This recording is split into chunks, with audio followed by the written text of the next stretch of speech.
Construction projects में delay होना common है, लेकिन डिले समझना और प्रूव करना ही रियल स्किल है। सिर्फ प्रोजेक्ट लेट हो गया बोलने से कुछ नहीं होता। आपको ये क्लियरली बताना पड़ता है डिले किस एक्टिविटी में हुआ, किस वजह से हुआ, किस पार्टी की रिस्पॉन्सिबिलिटी थी और कितना टाइम इम्पैक्ट हुआ। ग्राउंड रियलिटी, स्केड्यूल्स बनते हैं बट अपडेट नहीं होते, डिलेज होते हैं बट ट्रैक नहीं होते, क्लेम्स बनते हैं बट प्रूव नहीं होते। यही एआई का पावरफुल यूज आता है। एआई आपको हेल्प करता है लार्ज स्केड्यूल डेटा एनालाइज करने में, डिले पैटर्न्स आइडेंटिफाई करने में, कॉज इफेक्ट रिलेशन समझने में और डॉक्यूमेंटेशन स्ट्रॉन्ग बनाने में। चलिए स्टेप बाय स्टेप देखते हैं कैसे एआई यूज करके प्रॉपर डिले एनालिसिस करते हैं। डिले एनालिसिस तभी पॉसिबल है जब आपके पास ओरिजिनल अप्रूव्ड प्लान हो। इंश्योर करो कि आपके पास बेसलाइन स्केड्यूल अप्रूव्ड है जो कि आप एमएसपी या प्राइमावेरा पे बना सकते हैं, एक्टिविटीज प्रॉपरली डिफाइंड है, ड्यूरेशंस रियलिस्टिक है और क्रिटिकल पाथ आइडेंटिफाइड है। इंपॉर्टेंट है कि बेसलाइन ही बेंचमार्क होता है, इसी से कंपेयर करके डिले निकलेगा। Without baseline no delay analysis. अब यहाँ पर हम अगले स्टेप की बात करते हैं जहाँ पे एक्चुअल प्रोग्रेस डेटा कलेक्ट करना है हमें। अब actual site progress data collect करो, इंक्लूड करो उसमें start date and finish date of activities, daily progress reports, site photos और logs and resource deployment. Example के लिए plaster work planned for 10 days and actual consumed 18 days। AI तभी useful होगा जब data accurate होगा। To put it in a simple way, if you give it garbage input it will give you garbage out. अब हमें अगले step पे चलना है जहां पर अपडेटेड स्केड्यूल बनाकर वेरिएंस आइडेंटिफाई करना है हमें। अब एक अपडेटेड स्केड्यूल क्रिएट करो जिसमें एक्चुअल प्रोग्रेस फीड हो, रिमेनिंग ड्यूरेशंस अपडेट करो, टाइमलाइन शिफ्ट एनालाइज करो। आउटपुट उसमें यह मिलेगा कि कौन सी एक्टिविटीज डिले हुई, कितना डिले हुई, प्रोजेक्ट कंप्लीशन कितना शिफ्ट हुआ। यहीं से planned versus actual gap visible होता है। अब अगले स्टेप पे जाना है हमें जहां पे क्रिटिकल और हाई इंपैक्ट डिलेज आइसोलेट करना है हमें।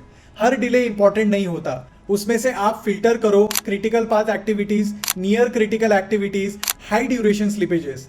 एग्जाम्पल, पेंटिंग डिले इग्नोर करो अगर उसमें कुछ फ्लोटिंग टाइम अवेलेबल हो तो। वैसे ही आरसीसी स्लैब डिले, ये तो हम सबको ही पता है कि आरसीसी स्लैब कास्टिंग में अगर डिले हुआ तो वो क्रिटिकल डिले बन जाता है, यानी कि वो डिले इररिकवरेबल बन जाता है। फोकस सिर्फ उन डिलेस पर करो जो प्रोजेक्ट फिनिश को इंपैक्ट करते हैं। अगले स्टेप में हमें चलना है जहां डिले कॉजेस को कैटेगराइज करना है। यहां पर आप रिस्पॉन्सिबिलिटी क्लियर करो।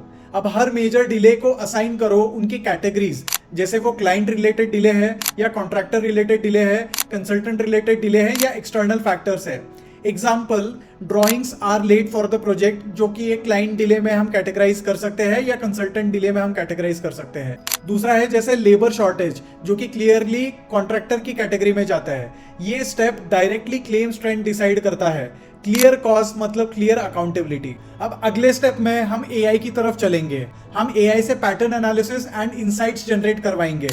अब चलिए हम जेमिनाई में ये एक प्रॉम्प्ट देके देखते हैं। अब हमने ये एआई को प्रॉम्प्ट दे दिया, analyse this project delays and identify recurring causes, responsibility, duration and major contributors to overall delay. यहाँ पर हम जैसे एग्जाम्पल के लिए एक्टिविटी ले सकते हैं, जैसे कि painting of 5th floor, flat number 501। यहाँ हम प्लान ड्यूरेशन देंगे 4 days का एंड एक्चुअल ड्यूरेशन देंगे 9 days का। इसके आगे हम बताएंगे डिले रीजन। यहाँ पे हम बोलेंगे contractor was short of labour. ऐसे हम एक नहीं मल्टीपल एक्टिविटीज जो प्रोजेक्ट के डिले को कंट्रीब्यूट कर रहे हैं वो यहाँ पर लिस्ट डाउन कर सकते हैं एक रॉ फॉर्मेट में, और फिर वो मल्टीपल एक्टिविटीज के साथ हम डेटा को यहाँ पे एंटर कर सकते हैं और एआई हमें कुछ ही सेकेंड्स में इसका आउटपुट दे देगा। अब यहाँ पे आपके सामने पूरा डिले एनालिसिस है, उसके रिकरिंग कॉजेस है, रिस्पॉन्सिबिलिटी डिस्ट्रीब्यूशन है and major contributors to overall delay भी इसने दे दिए। अब आगे चल के हमें ये इंश्योर करना है कि इस एक्टिविटी का प्रोजेक्ट पे कितना डिले इम्पैक्ट है। मतलब ऐसे अगर मल्टीपल इवेंट्स आपके लिस्ट डाउन होते हैं तो किस इवेंट ने कितना प्रोजेक्ट डिले में कंट्रीब्यूट किया। यहाँ पर आप टाइम इम्पैक्ट एनालिसिस यूज कर सकते हैं, as planned versus as built comparison कर सकते हैं एंड एआई की हेल्प से सिनेरियो कंपैरिजन और टाइमलाइन ब्रेकडाउन सिंप्लीफाई कर सकते हैं। जैसे एग्जाम्पल के लिए हमारे ड्राइंग डिले से 8 days का डिले हो चुका है, वैसे ही रेन इम्पैक्ट की वजह से 3 दिन का एक्स्ट्रा डिले इम्पैक्ट हुआ है अपने प्रोजेक्ट टाइमलाइन पे। फाइनल आउटपुट ये है कि हमारा जो डिले है वो क्वांटिफाइड है एंड वो डिफेंडेबल है। अब हम अगले स्टेप पे चलेंगे जहां पे delay narrative and claim ready report हम प्रिपेयर करेंगे। अब सब डेटा को एक स्ट्रॉन्ग स्टोरी में कन्वर्ट करो, उसमें आप इंक्लूड करो इवेंट सीक्वेंस, यानी कि कब क्या हुआ, डिले के कॉजेस, रिस्पॉन्सिबिलिटी, टाइम इम्पैक्ट और सपोर्टिंग एविडेंस। आप एआई को प्रॉम्प्ट दे सकते हो जैसे create a professional delay analysis report with clear cause effect logic based on this data, और वहां पर आप आपका प्रोजेक्ट डिलेज के जो लॉग्स हैं वो डेटा को वहां डाल सकते हो। उसका एज अ रिजल्ट आपको आउटपुट मिलेगा स्ट्रक्चर्ड एक्सप्लेनेशन, लॉजिकल फ्लो और क्लाइंट रेडी डॉक्यूमेंटेशन। साथ में आप उसके अटैच करेंगे emails, drawing dates, DPR extracts और साइट फोटोज।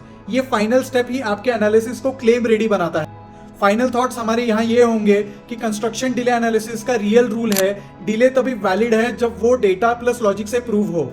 अगर आप स्ट्रॉन्ग बेसलाइन मेंटेन करते हो, एक्यूरेट साइट डेटा कैप्चर करते हो, क्रिटिकल डिलेज आइसोलेट करते हो, एआई से इंसाइट्स निकालते हो और क्लियर नैरेटिव बिल्ड करते हो, तो आप सिर्फ डिले आइडेंटिफाई नहीं करोगे, आप उसे कॉन्फिडेंटली डिफेंड भी कर पाओगे। एआई आपको स्पीड देता है, क्लैरिटी देता है, पैटर्न समझाता है, लेकिन फाइनल पावर आती है इंजीनियरिंग अंडरस्टैंडिंग, प्रॉपर डॉक्यूमेंटेशन और स्ट्रक्चर्ड थिंकिंग से। अगर ये वीडियो आपको वैल्यूएबल लगा तो इसे शेयर जरूर करो, क्योंकि कंस्ट्रक्शन में डिले समझना ही प्रोजेक्ट कंट्रोल का सबसे पावरफुल स्किल है। Thank you everyone and see you all next time.